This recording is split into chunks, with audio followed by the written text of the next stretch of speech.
Uma das questões básicas que as pessoas sempre procuram ajuda na direção espiritual é a questão vocacional. A pessoa quer saber qual é o seu estado de vida, se ele nasceu para casar ou para ser celibatário, se nasceu para ser engenheiro, médico, advogado ou sacerdote, religiosa, enfermeira, alguma coisa assim. Pois bem, para nós descobrirmos o estado de vida ou a vocação específica, é necessário que a gente dê um passo atrás. Ou seja, se nós vamos construir a casa, precisamos ter um bom fundamento. Se eu quero saber qual é a minha vocação específica, eu preciso ter assegurada, solidamente dentro de mim, a minha vocação geral. Ou seja, a vocação que todo ser humano tem. Então, não é possível, eu descobrir se nasci para ser padre ou se nasci para casar, se eu antes não descobri e não sei e não vivi aquilo que é a vocação de todo ser humano, que é a vocação para a santidade, a vocação para o céu, a vocação para a nossa salvação. Deus não nos criou para sermos condenados. Deus não nos criou para o inferno, Deus não nos criou para o pecado. Ele nos criou para a conversão, para a santidade, para sermos filhos de Deus e para um dia estarmos no céu, na nossa felicidade eterna. Veja, é aqui que está a base de tudo aquilo que é a nossa vida espiritual, é aqui que está a base também de toda a nossa vida moral. Santo Tomás de Aquino, na sua Suma Teológica, na Suma Teológica ele tem 3 partes. A segunda parte é a parte que trata da moral.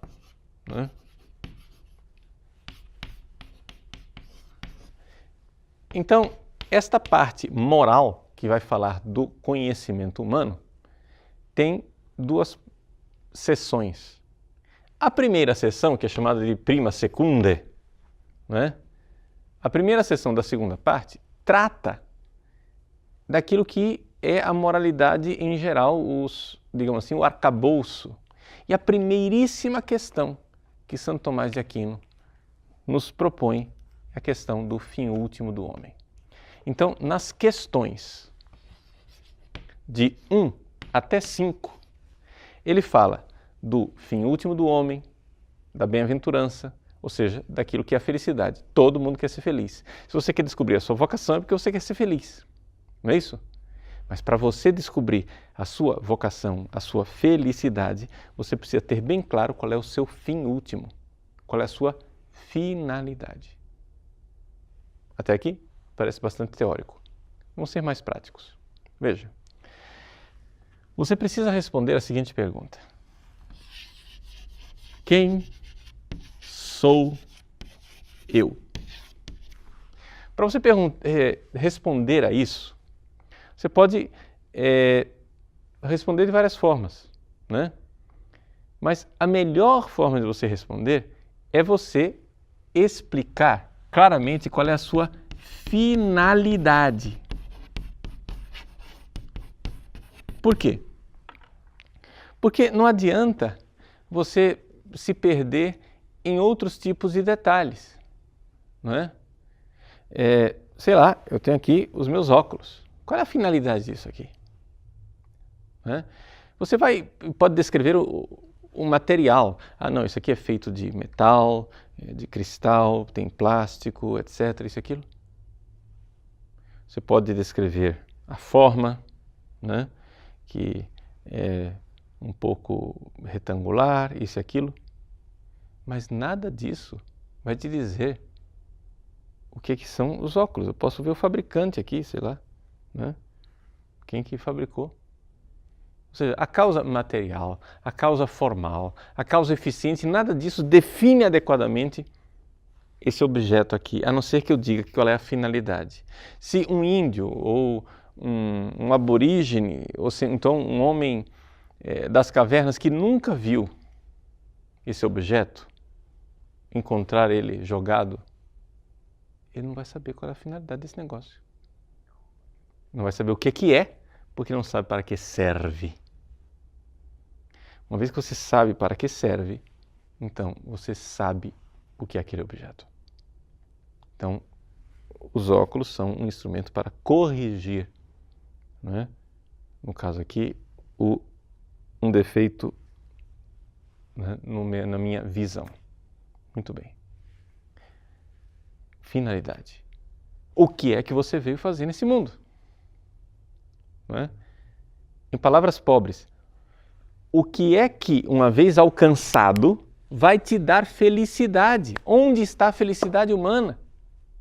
Santo Tomás de Aquino, na Suma Teológica, ele vai e começa a ver as várias soluções que as pessoas propuseram. Não é? Ah não, a felicidade humana está no corpo, está no prazer, está nas riquezas, não é? Está na honra, está na glória, felicidade humana está nisso, está naquilo. Nada responde realmente, porque nada dá a felicidade do homem. Por quê? Porque, resumo básico de tudo aquilo que Santo Tomás nos coloca, é que as pessoas ficam procurando aquilo que não são finalidades, que são meios. As pessoas trocam os meios, né? E colocam os meios como se fossem finalidade. Vamos ser mais específicos para você entender. Olha só. Como é que funciona a sua vida basicamente? O que é que você faz? Você faz seus projetos. Então, seu projeto é o seguinte: você está aqui num período da sua vida. Período da vida chamado escola. Então, você está na escola e você pergunta: o que você está fazendo na escola? Ah, eu estou preparando porque um dia eu vou para a faculdade. E por que você vai para a faculdade? Ah, porque eu estou preparando porque um dia eu vou prestar concurso. E por que você está fazendo concurso? Ah, eu estou preparando porque um dia eu quero sustentar a minha família, etc e tal, isso e aquilo. Veja, o que está acontecendo com as pessoas? Você está dizendo que o sentido da escola é a faculdade, que o sentido da faculdade é o concurso, que o sentido do concurso... Você está adiando o problema. Você não está resolvendo o problema. Está adiando. É como se você dissesse assim: eu vou pagar uma dívida, mas quem vai me dar o dinheiro para pagar a dívida? Eu não tenho. Ah, não. Se eu não tenho, quem vai me dar é o Felipe. Mas o Felipe também não tem dinheiro. E quem vai dar o dinheiro para o Felipe? Ah, vai ser o Carlos. E quem que vai dar o dinheiro para o Carlos? Bom, vejam, se ninguém tiver dinheiro no final das contas, eu aqui, que estou no início, eu não vou receber o dinheiro nunca. A finalidade da escola é a faculdade, a finalidade Por quê? Porque a escola em si ela não tem sentido. É absurdo ir para a escola. Você vai para a escola por quê? Ah, porque eu gosto de ir para a escola. Isso não existe. É absurdo ir para a escola se não tiver finalidade. Então, a finalidade da escola é a faculdade. Ah, bom. Mas é absurdo ir para a faculdade se ela não tem finalidade. Não, mas a finalidade é o seguinte, é que tem um concurso. Não, mas é absurdo fazer concurso e não ter uma finalidade. Não, a finalidade do concurso é o dinheiro. Mas é absurdo querer dinheiro, porque o dinheiro é simplesmente um meio. O que você quer fazer com o dinheiro? Ah, não, eu quero sustentar minha família. E por que você quer sustentar minha família? Porque eu quero ser feliz. O problema é o seguinte, aqui você vai barrar, né? Você vai parar numa coisa chamada morte. Não é? É como o sujeito que passa a vida inteira acumulando dinheiro porque ele vai usufruir daquilo. Aí ele chega aos 70 e tantos anos de idade, perdeu a saúde conquistando dinheiro e não tem nem como usufruir. E mesmo que ele tivesse como usufruir, a felicidade não viria. Então aqui está o problema. Nós estamos vivendo um mundo insensato, uma vida insensata, porque nós estamos simplesmente adiando problemas. Nós precisamos nos dar conta que se a nossa vida tem sentido, o sentido da vida está fora da vida. Tem que estar fora da vida. O sentido da vida tem que estar em algo que não é transitório, mas é definitivo, que irá se alcançar definitivamente. Portanto, aqui nós precisamos colocar a finalidade, né, a bem-aventurança, a razão de ser da nossa vida em Deus. Tem que haver o sobrenatural, senão as coisas não se sustentam. Vamos ser bem práticos agora. Veja, nós somos num mundo que simplesmente não reflete isso, não pensa nisso. Por quê? Porque todo mundo vive o hoje e a razão do hoje é o amanhã. Você vê, por exemplo, quais são as duas grandes correntes de pensamento que guiam o mundo atual? O marxismo ou então o liberalismo capitalista. O marxista ele diz assim: eu faço a luta de classes hoje para ter a felicidade da sociedade perfeita, sem classes, paradisíaca amanhã. Veja, ele está fazendo isso aqui, ó. Ele está adiando, ele está dizendo que a solução do hoje é o amanhã. Só que esse amanhã nunca chega. E, portanto, o dinheiro nunca vai chegar aqui. Mesma coisa o capitalista, ele diz, não, a minha finalidade é acumular dinheiro, porque quando eu tiver bastante dinheiro, eu vou fazer o quê? Morrer. A única coisa que você vai fazer. Entende? Quer dizer, o negócio perde o sentido. As pessoas vivem de forma absurda. Então, você termina, né, tendo duas escolhas. Qual é a escolha básica que você tem que fazer na sua vida? É o seguinte: se o sentido da vida está fora da vida, então você tem duas opções. Primeira opção: existe o sobrenatural, existe algo fora da vida, ou seja, existe a vida eterna.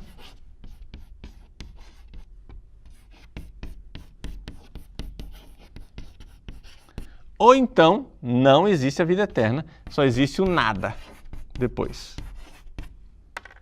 Pronto. Non datur tertium quid. Ou tem alguma coisa depois, ou então não tem nada depois. Ok?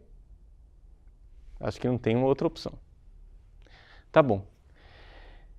Se não existe nada depois, que é a opção das pessoas que vivem sem fé, então você tem que ser lógico, consequente, coerente e decretar que a vida é insensata. Esta vida não tem sentido nenhum. É isso que os filósofos existencialistas concluíram.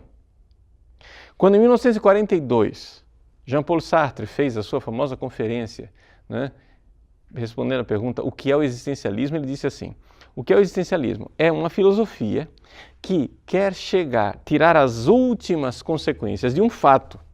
Qual é o fato? Deus não existe. Ora, se Deus não existe, a vida é náusea, a vida é insensata, a vida é angústia, a vida é vazio. Ou seja, se não existe, se o dinheiro não existe em lugar nenhum, não adianta eu ficar esperando ter. Entendeu? Se ninguém tem o dinheiro, né, o Carlos não vai ter, o Felipe não vai ter e eu não vou ter, porque eu estou esperando que alguém me traga esse dinheiro para cá. Então, a vida, infelizmente, vai ser insensata. Deus não existe. Logo, a vida é absurda. E qual é a solução que Sartre vê para isso? Ele simplesmente diz o seguinte: olha, se Deus não existe, a vida é insensata, só existe uma forma autêntica de realmente eu viver. É o caminhar para a morte com minhas próprias pernas. Isso quer dizer suicídio. E aí se tornou moda, né? Na sociedade nihilista da década de 60 e de 70, a moda era todo mundo subir na Torre Eiffel para se jogar de lá de cima. Suicídio. A vida é absurda. Só que o esperto do Sartre não fez isso, né? Ele não se matou. Todo mundo se matou. Ele aconselhou todo mundo: ó, suicídio, vamos lá, gente, se mata, que beleza. Porque a vida é insensata, mas ele não fez isso. Vejam, nós precisamos entender o seguinte: realmente, ele tem razão. Se Deus não existe, a vida é absurda. Mas a pergunta é, Deus não existe mesmo? Não é? Ou seja, será que o ser humano é o único animal defeituoso? Ou seja, os animais, quando eles têm sede, é porque existe água em algum lugar. Pode ser que ele não alcance a água, mas é porque existe a água em algum lugar. Quando eles desejam, anelam, querem alguma coisa, existe uma resposta para aquela fome, para aquela sede, para aquele afã sexual, sei lá o que, do animal. Mas o ser humano é um animal defeituoso. Por quê? Porque você dá comida, bebida, casa, dinheiro, sexo, tudo, e o cara não está satisfeito. Nada satisfaz. E por que não satisfaz? Porque nós não fomos feitos para este mundo. Nós não somos só um animal, não é? Nós somos um composto espiritual e material, nós somos alma e corpo, e a nossa alma, ela tem um desejo infinito, insaciável. Mas este desejo da alma corresponde a algo que existe. E este algo que existe é Deus. Por isso, Santo Agostinho nos diz, no início do seu famoso livro das Confissões, Senhor, fizeste-nos para vós, e o nosso coração está inquieto enquanto não repousar em vós. Então, existe algo básico, fundamental para a sua vida espiritual que você precisa colocar com firmeza desde já. Eu fui feito para Deus. E isso aqui também é uma consequência lógica.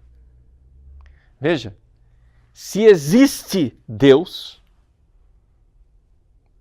eu não me pertenço. Ou seja, Deus não é uma ideia tal que com ou sem a qual o mundo continua tal e qual. Não. Deus é uma realidade que muda completamente a minha existência. Se existe um Deus, eu não sou para mim, eu sou para Ele. Se existe um Deus, Ele é o sentido de tudo o que eu faço. Ou seja, cada ato, cada fase da minha vida encontra um sentido se estiver, pelo menos, não é, remotamente direcionado para esta realidade última que é Deus. E, portanto, aquilo que não está em sintonia com isso será insensato. Vejam, aqui está o problema vocacional de muitas pessoas. Ou seja, as pessoas querem encontrar o seu estado de vida sem encontrar a sua identidade básica, ontológica, fundamental. As pessoas querem, por exemplo, o fulano quer ser padre, mas não quer ser para Deus. Ou seja, ele quer ser padre porque ele quer fazer um belíssimo salão paroquial, porque ele quer que a igreja dele esteja cheia, ou então porque ele quer ter um site, padrepaulricardo.org, quer que esse site esteja cheio de alunos, e quer ser famoso, ou então ele quer gravar um CD, quer ser cantor, quer ser aquilo, ele quer ser padre por milhares de razões pequeninas que, cortadas de Deus, tornam o sacerdócio absolutamente insensato. A crise vocacional de muitas pessoas se resume simplesmente nisso. O sujeito entra no seminário e ele pensa, nossa, quando eu for padre, eu vou poder celebrar, sei lá, eu vou celebrar missa tridentina e eu vou usar a casula romana e aí eu vou colocar um barrete na minha cabeça e aí depois que ele obtém tudo isso, acabou. Por quê? Porque a pessoa não está vivendo a realidade espiritual tal qual ela realmente é. Ou seja, a vida tem um sentido que está fora dela, não é? Então, é importante isso. É importante nós nos darmos conta dessa realidade. Que você precisa centrar colocar realmente o centro da sua vida naquela vocação que você já tem. E, portanto, a vocação para a bem-aventurança eterna, para a felicidade eterna, é algo que realmente ordena todas as coisas. E muitas vezes você não está achando a sua vocação específica, ou a sua vocação específica não está resolvendo a sua ansiedade porque você tem uma visão de vida completamente absurda. Você acha que essa vida tem sentido nela mesma, mas ela não tem. Nós estamos aqui de passagem. Se você não medita todos os dias a respeito da sua morte, se você não coloca todos os atos da sua vida sub specie eternitatis, ou seja, debaixo deste olhar da eternidade, as coisas não vão ter sentido. E aí não vão ter sentido. E aí as agruras da vida, as dificuldades, as cruzes, as preocupações vão ser cada vez mais pesadas, vão ser cada vez mais terríveis. Por quê? Porque tudo vai ser insensato. Existe um famoso psicólogo, Viktor Frankl, né? Não sei se vocês já ouviram falar dele. Ele foi aluno de Freud e durante a Segunda Guerra Mundial ele esteve num campo de concentração. O Viktor Frankl